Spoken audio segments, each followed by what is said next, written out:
Galera, eu vou começar com um disclaimer. Tem um show rolando na esquina da minha casa, então talvez vocês escutem aí um barulhinho de guitarra, alguma coisa, mas vamos lá, vamos lá. Seguinte, essa semana a gente teve uma confirmação oficial de algo que vínhamos comentando aqui no Dois Quadrinhos. Na verdade, não só aqui, né? Acho que todo mundo percebeu que uma das principais influências da linha Absolute da DC é o mangá, né? Vocês sabem o fenômeno que é o mangá, não só no Brasil, nos Estados Unidos, mas no planeta inteiro. E essa semana o editor Chris Conroy, que é um dos editores da DC, justamente falou isso. Olha só, quando a gente fez a linha Absolute, um dos nossos focos era o público de mangá. Eu acho que não precisa ser um profundo conhecedor, né, de quadrinho japonês para ter uma noção de que isso aqui lembra muito, muito mangá. E deixa eu pegar as aspas do Chris Conroy, que é legal até pra gente entender, né, como a DC pensa.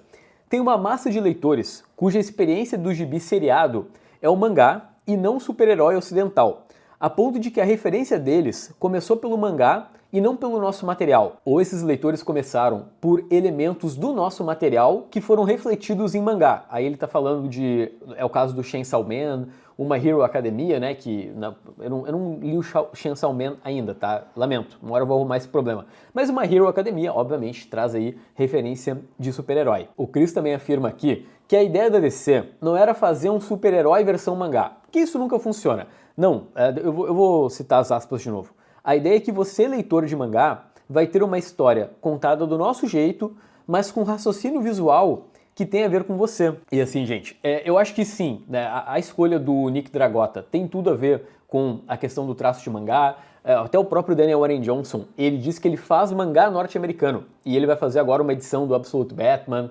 Pô, tem eu nunca sei pronunciar, Hayden Sherman, tá fazendo o Absoluto Mulher Maravilha. São traços que, se eles não lembram 100% do mangá, no mínimo eles estão fora daquele padrãozinho de super-herói que a gente está acostumado. Mas eu acho que essa questão da linha absoluta vai além do básico de, ok, vamos colocar um traço que a pessoa que gosta de mangá se relacione. Não, a linha absoluta, ela resolve um problema que muitas vezes eu vejo amigos que leem mangás reclamando do quadrinho de super-herói.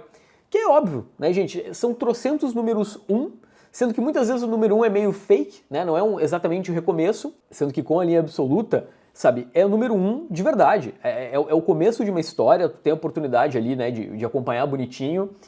E eu digo mais, gente, essa versatilidade da linha absoluta tá meio que, eu não vou dizer salvando a indústria, porque a indústria de quadrinhos não precisa necessariamente ser salva, mas eu acho que essa iniciativa, junto com até a própria linha Ultimate da Marvel, né, com o sucesso do Homem-Aranha, Transformers, sabe, foi toda uma profusão de títulos que trouxeram de volta o interesse de muita gente para acompanhar essa mídia, sabe? E é legal que isso vai se refletir está se refletindo no Brasil, né? Se vocês verem os relatórios, né, do Dois Quadrinhos na Amazon, gente, é uma chuva de leitores comprando o Absolute Batman, né? Que se tudo correr bem, chega agora, né? Mais ali pro final de setembro, pela Panini.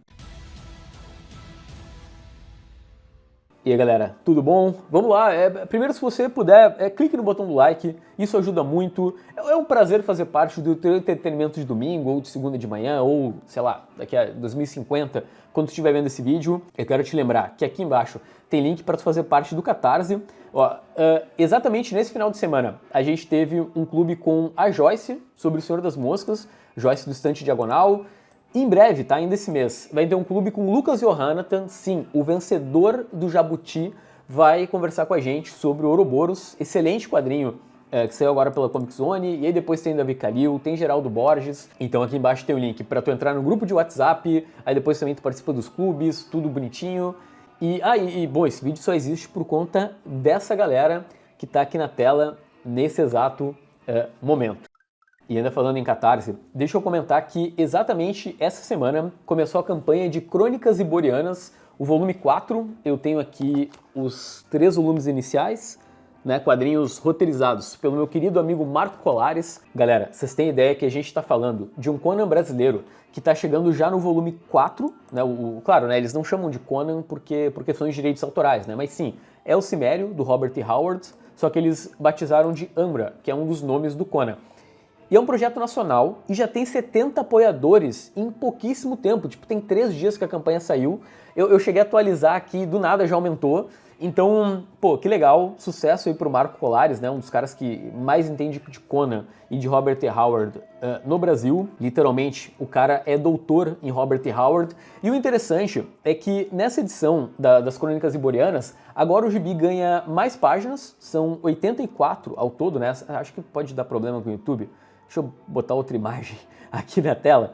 Bom, agora a revista vai entrar nos moldes da Espada Selvagem de Conan, então vai ter mais páginas, enquanto a história principal tem o Marco Colares escrevendo e o Rodney Bukemi desenhando, tem outros artistas com outras histórias mais curtas participando da revista, que vai ser editada pelo Leandro Luiz Del Manto, o mesmo editor lá da Espada Selvagem de Conan da Abril. Então, gente, link aqui embaixo, 4º volume, que é um... Vamos ser sinceros, tá? Isso aqui é um orgulho pro leitor brasileiro. A gente tá vendo aí uma revista feita pela gente, né? Sobre Conan, por um cara que é um especialista, fazendo tanto sucesso. Aí, detalhe é que a campanha, ela tem... Deixa eu mostrar pra vocês, ó. Aqui, acho que tá mais pro final. Não, tá... Atenção... Um pouco mais em cima tem uma estátua. Sim, tem a opção de você apoiar para ganhar para comprar uma estátua aqui, ó. Sim, olha que negócio absurdo. Sim, é uma estátua do personagem lindona que você pode adquirir através do link aqui embaixo, né? Apoiando aí o Crônicas Iborianas.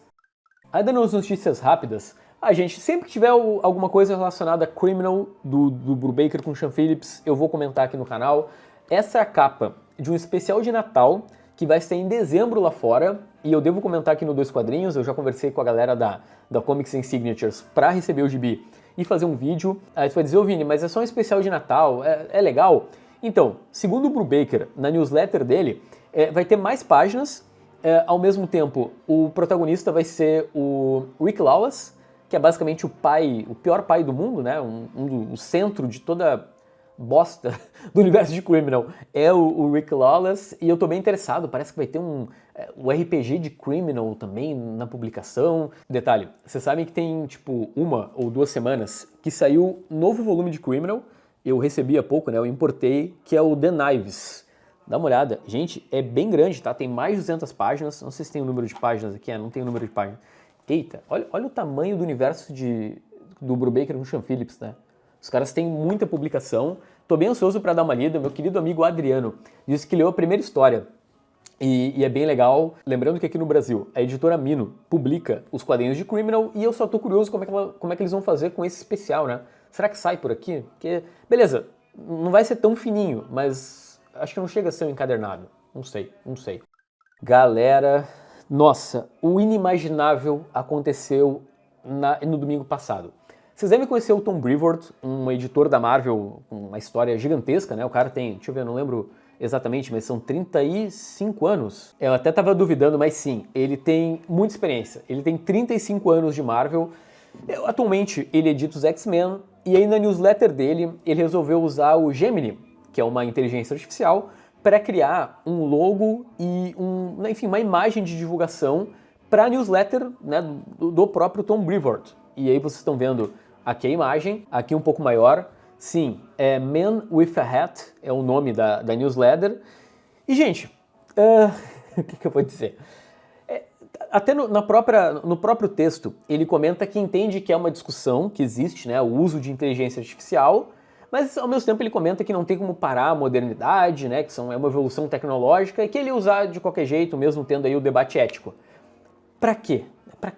Óbvio que choveu gente xingando. Gente, teve artista mandando o Tom Brevoort para aquele lugar, sabe? É claro que não vou dizer que toda a indústria cancelou ele na internet, mas muita gente xingou o Tom Brevoort por ter usado inteligência artificial. Porque, vamos parar e pensar, tá? Independente da opinião de cada um sobre o uso, né, dessa ferramenta, o cara, ele é editor da Marvel, ele gerencia artistas que são caras que compõem, vamos dizer assim, uma das principais focos de resistência da inteligência artificial. Vocês sabem que geralmente a newsletter do Tom Brevoort é uma bela fonte de informação sobre o mundo dos quadrinhos, porque é uma forma, a gente vê a Marvel sendo muito transparente, né? Não é a Marvel que está ali, né? Não é algo oficial da Marvel, mas é alguém da Marvel com liberdade de falar sobre a empresa. Então geralmente repercute muito o que ele fala só que dessa vez repercutiu da pior forma possível. E curiosamente, esse texto foi publicado na mesma semana em que a IA foi caso de polícia 2 vezes, sim. Por exemplo, tá? No mesmo final de semana da publicação do Brevoort, a gente teve na DragonCon, em Atlanta, um cara que foi expulso do evento pela organização justamente por estar vendendo arte com o uso de inteligência artificial. Os artistas do evento protestaram e os caras tiveram que chamar a polícia para resolver o problema. Ao mesmo tempo, essa imagem que vocês estão vendo, ela vem do Canadá, da Fan Expo, que também teve um problema, porque uma empresa de telecomunicações resolveu fazer essa ativação, né, que vocês estão vendo, que justamente usa a inteligência artificial. E é óbvio que os autores que estavam lá falaram, só um pouquinho, né?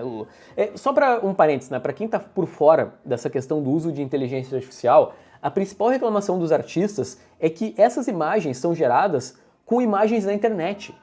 Ou seja, muitas vezes são usados desenhos de quadrinistas para formar as imagens. Não é tão difícil encontrar uma ilustração feita por IA que parece o Batman, por exemplo, do Brian Boland, ou o Batman do Neil Adams. Porque é óbvio, né? A inteligência artificial usa aquela imagem sem autorização do Boland ou de outros grandes desenhistas e, beleza, fornece para a pessoa uma imagem que seria original. Gente, eu não entendi o Tom Brevoort, tá? Eu realmente não entendi. Tanto é que na newsletter dele de hoje, tá? Quando eu tô gravando esse vídeo, ele nem falou sobre a treta, e sendo que foi algo que escalonou bastante. O que eu imagino que aconteceu é que sim, ele tomou uma puxada de orelha da Marvel, e foi interessante que o Bleeding Cool, ele fez o site Bleeding Cool fez uma matéria onde ele destaca um comentário do Ibrahim Mostafa, que é um ilustrador, que diz o seguinte: sabe o que a IA provavelmente faz bem melhor do que criar arte? Gerenciar ou editar um projeto, responder e-mail na hora, intermediar a comunicação entre colaboradores, não mandar uma observação arbitrária, ou seja, né, eles querem dizer que uma IA, né, poderia substituir mais fácil o Tom Brevoort, né, que está como editor dos X-Men, do que, né, um artista. Chegou o momento de falar sobre a 37ª edição do Troféu HQ Mix, aquele que é o maior prêmio de quadrinhos do Brasil. E, gente, tem uma crítica que a gente sempre faz à metodologia do troféu, que, gente, sabe, são 10 indicados, pelo menos, aí por categoria, e são muitas categorias, fica um pouco, às vezes, confuso para o próprio leitor saber, né, para que lado ir, ou qual quadrinho está indicado, né, em qual categoria. Mas a gente fez, né, aqui no canal, nós fizemos uma seleção das publicações que tiveram mais indicações. Se tudo correu bem, aqui na descrição do vídeo tem um link para essa lista, né, ou seja, a lista de quadrinhos que tem na Amazon indicados ao HQ Mix. Ainda vou mudar, vou colocar mais publicações, mas tá o link aqui embaixo. O gibi que teve mais indicações, né, mais categorias, foi o Quando Nasce a Autoestima, da Regi Brás, com o Jefferson Costa, que muita gente já tem apontado como o maior quadrinho brasileiro do ano passado. Tem chances, por exemplo, de ganhar mais prêmios, né, fora o HQ Mix, por exemplo, um Jabuti. Depois tem Pigmento, da Aline Zolve, que teve 5 indicações ao HQ Mix. Marina Expressão, da Verônica Berta, e Não Sou Orlando, da Helena Cunha, tiveram 4 indicações ao prêmio ao todo. Detalhe que uma categoria que né, vamos dizer assim, acalorou os ânimos dos leitores no ano passado, que é o Editora do Ano, deixa eu ver se, aqui ó, veja só, agora temos o Pipoca e Nanquim voltando entre os indicados, a Brasa, que foi a vencedora no ano passado também tem Comic Zone, Conrad, Draco, etc. E tem a primeira indicação da história da Editora Risco. Não tem aqui uma data específica do anúncio dos vencedores do Troféu HQ Mix, mas a gente acredita que seja ali entre novembro e dezembro. Então tá, gente, vocês devem lembrar que no começo desse ano, a DC Comics anunciou oficialmente, né, depois de vários rumores circulando, o retorno da Vertigo. Sim, o retorno. Vocês têm ideia que eu acho que o selo de quadrinhos que eu mais tenho na minha coleção é Vertigo. Tipo, acho que não tem nada dessa linha de publicações da DC que eu não tenha, pelo menos o que foi publicado no Brasil. Então, eu acho que boa parte do público aí também ama, né, os quadrinhos adultos da DC Comics, e o selo vai voltar. Quer dizer, voltou, porque a Bela Casa na Praia já é um quadrinho que lá fora é publicado ali com a volta da Vertigo, né, ou seja, não tem mais o selo Black Label. Mas, gente, foi meio que isso, assim. Não teve o anúncio de, ok, quais são os novos títulos da Vertigo? Para quem acompanha atentamente esse canal de vídeos, ficou sabendo com exclusividade, talvez, no planeta, que Eduardo Risso foi convidado para fazer Irmão Lono 2, ou seja, né, esse retorno da Vertigo deve contar também, né, com o retorno do Sem Balas, que é uma das séries mais aclamadas, né, o Eduardo Risso, Banazarello. Então, a grande novidade é que em outubro, na Nova York Comic Con, um dos painéis da DC Comics vai ser um painel voltado a Vertigo. Ou seja, né, finalmente saberemos quais são os gibis que vão voltar, né, o que eles pretendem fazer, né, pelo menos oficialmente. E tem rumores e indícios apontando que talvez o retorno da Vertigo seja mais bombástico do que a gente está imaginando. Vocês devem saber que ali nos anos 80, o Alan Moore escreveu O Monstro do Pântano com desenhos do Rick Veitch. Aí chegou num ponto que o mago dos quadrinhos abandonou o título e o Veitch, ele seguiu escrevendo e desenhando algumas edições. Porém, num determinado momento, ele resolveu fazer um arco em que o Monstro do Pântano viaja através dos tempos. E aí, no meio desse rolo todo, o nosso querido Swamp Thing encontra Jesus Cristo. E aí vocês estão vendo aqui um pouco do roteiro e uma das imagens ali, né? Vocês veem que, óbvio, que remete a Jesus. Essa história ela foi aprovada, desenhada, tudo bonitinho. Só que quando chegou no alto escalão da DC, eles falaram, não, com Jesus a gente não vai mexer. E aí o Rick Veitch ficou pistola e vazou do título. Sim, ele saiu e, obviamente, né, o quadrinho nunca foi publicado. Essa fase do Veitch, ela foi lançada no Brasil em 3 volumes pela Panini, aqui no Monstro do Pântano Regênese, coleção que eu fiz e li, inclusive. Pelas nossas contas, devem ter mais 2 volumes se tiver continuação, né? Ou seja, se a DC publicar a sequência do Rick Veitch. E, gente, pra vocês terem uma noção do tamanho da treta, quando ele abandona o título, ali no final dos anos 80, a DC precisava de alguém para continuar. Tentaram Jamie Delano, tentaram Neil Gaiman, e os caras não aceitaram o trabalho em protesto à censura que sofreu o Rick Veitch dentro da DC. Pois então, segundo o Bleeding Cool, nesse retorno da Vertigo, nós devemos ter um compilado das histórias do Rick Veitch, que vai incluir, né, a história com Jesus, e ao mesmo tempo deve ter uma minissérie que justamente sai, né, nessa volta da Vertigo, apresentando, né, toda essa trama, né, perdida no tempo. Eu tô empolgado, tá? Eu acho que a Vertigo é para isso, de fazer histórias mais provocadoras, não falar só de temas leves e tranquilos, então vamos aguardar, né? Outubro, então devemos ter A Bela Casa da Praia, da Vertigo, né, que já tá saindo. Ao mesmo tempo, Monstro do Pântano do Rick Veitch, né, uma forte possibilidade, e também eu trago aqui a informação de que provavelmente, né, o rumor, vamos tratar com rumor por enquanto, eles também devem anunciar Irmão Lono 2, que é uma continuação então do Sem Balas. Galera, foi muito bom ter vocês por aqui. Vocês já apertaram aqui no botão do like? Esse programa talvez tenha atrasado um pouquinho, porque tinha música aqui do meu lado, aí eu acabei demorando um pouco mais para fazer o vídeo e a música não acabou. Enfim, acho que não mudou muito, né? Não pegou muito o som. Acontece, né? Não tem muito o que fazer. Sabe que o Dois Quadrinhos é literalmente gravado da minha casa, não é um estúdio super elaborado. E a gente termina com essa imagem aqui, que é o Batman Maromba, né? Claramente influenciado pelo mangá. Na descrição do vídeo tem link para o Catarse que eu comentei, as crônicas iborianas, link para os quadrinhos indicados ao Troféu HQ Mix. Ó, e se você ficou até o final, tá? No último minuto de programa, digita aqui embaixo mangá, tá? Se tu digitar mangá, eu vou dar um coraçãozinho, vou procurar responder o teu comentário e muito obrigado, tá? Boa semana para todo mundo.